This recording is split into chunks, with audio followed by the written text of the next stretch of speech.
Hello! VideoGaming Father is back again with a new review of puzzle board game with RPG elements called Letter Quest, Grimm's Journey Remastered. Is it going to tease your brains and test your language skills properly? Is there an interesting story in the game? Will you be challenging original monsters with interesting skills? Does it have challenging yet not frustrating difficulty? How deep are the RPG elements there? Will it be fun long time enough, or will stereotypes win over game mechanics soon? Just bear with me, and we will find all the answers together. Let's start with the story. Well, this one is going to be quick as the story is there, well, just to be there. Grimm, an adorable Grim Reaper, works very hard and has worked up a big appetite. So he asks Siri where the closest pizza place is, only to realize that it's going to be a really long journey, and he will later realize that delivery would have been much easier. Grimm must work his way through several monster and ghost-filled environments, including a graveyard, forest, and more. Well, even B-movie stories are way better, I would say. But at least you know that you play for Grim Reaper, which sounds quite cool. Let's have a look at how you are going to eliminate the enemies standing against your hero.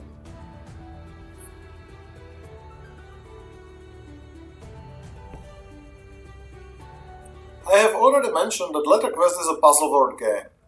Not a big surprise considering the name of the game, is it? If you have ever played Scrabble, you will become familiar with the game principles very soon. The fundamental part of the game is a grid with 15 letters that you need to create an existing word from to hit the enemy and decrease the number of its hit points. The longer the word, the more damage it causes to your opponent.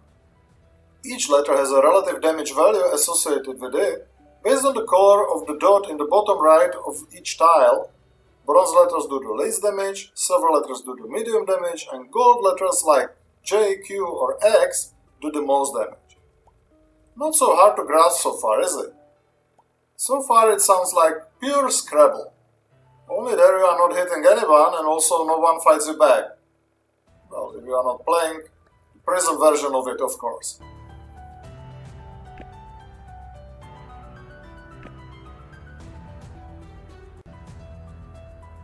So, you create some word, cause the damage to your opponent accordingly, and it hits you back, which makes your health bar shorter as well.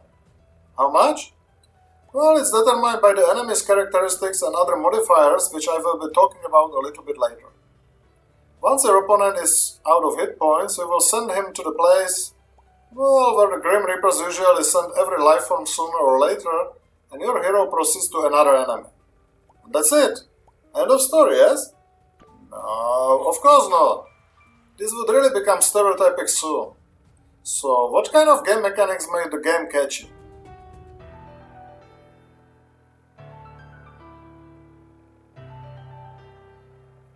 Let's start with the enemies. They are mostly very funny, and it's good that the game does not take itself seriously and serves your enemies called like Little Orphan Granny, Huggy McSluggy, or Dust Bunny.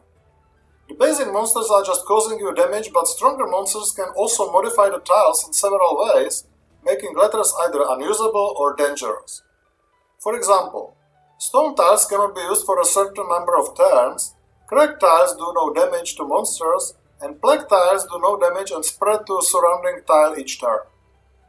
That brings the strategic factor to the game, and you need to think wisely which letters are worth using.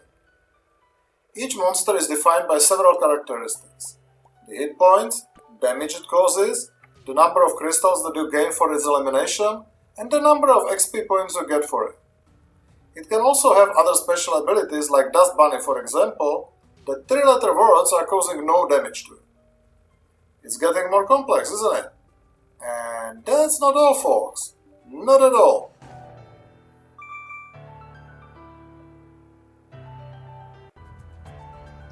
When you defeat all monsters in a stage, your hero encounters a pile of gems. Spelling a word on it causes Grimm to attack it, breaking it apart and rewarding him with gems. The number of gems dropped is based on how much damage is done. Longer words will earn more gems. But what are they used for?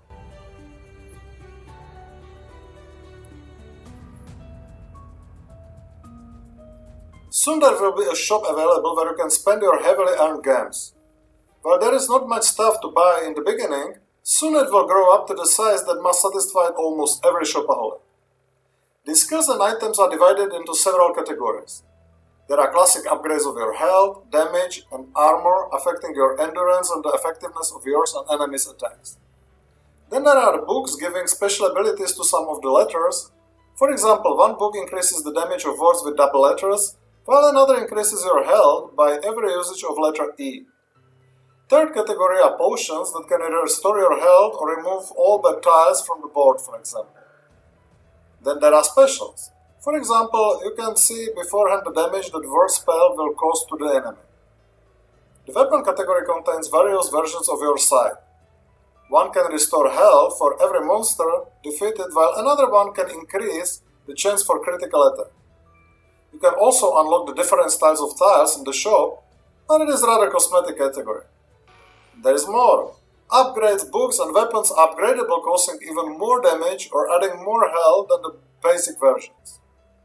So there is a lot to unlock and improve, which motivates you to proceed further like in good RPG games. But that's still not all.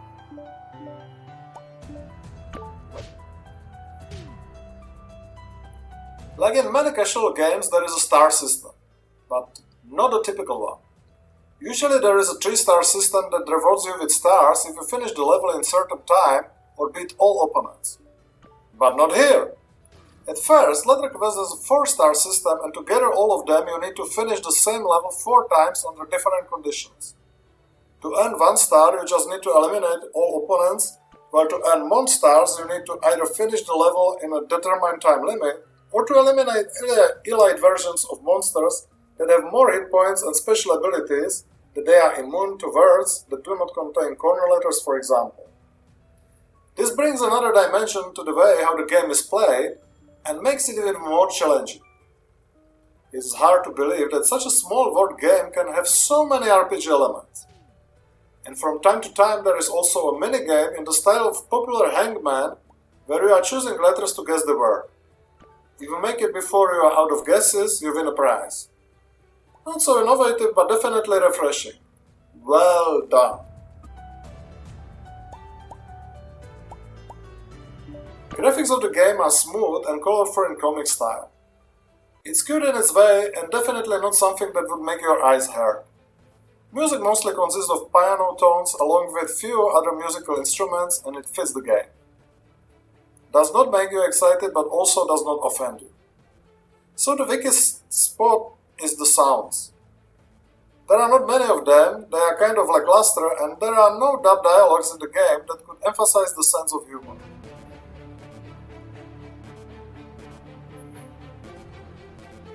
So has Letter Quest Grimm's Journey Remastered convinced me about its qualities? The answer is definitely yes. It is easy to learn but hard to master game mechanics, many good ideas and RPG elements making the game catchy and long-lasting, huge dictionary, reasonable difficulty, cute graphics, solid music, and very easy controls by simple mouse clicking. The cons I have found are just lackluster sounds with no speech, and sneaky stereotype coming sooner or later as the basic mechanics is still the same throughout the levels. The game is definitely suitable for family playing, especially if you want to enhance the language knowledge of your children or even yourself, because the meaning of every valid word is explained in the bottom left corner.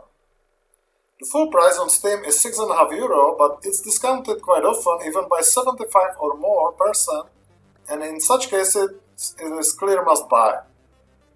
I've enjoyed playing Letter Quest a lot, and thus I am giving it this nice little word game thumbs up, and VideoGaming Father's indexed 8 out of 10. Recommended. If you had some fun with my video review, please do not forget to give it thumb up, and you can also subscribe to my VideoGaming Father's channel for more video reviews. See ya!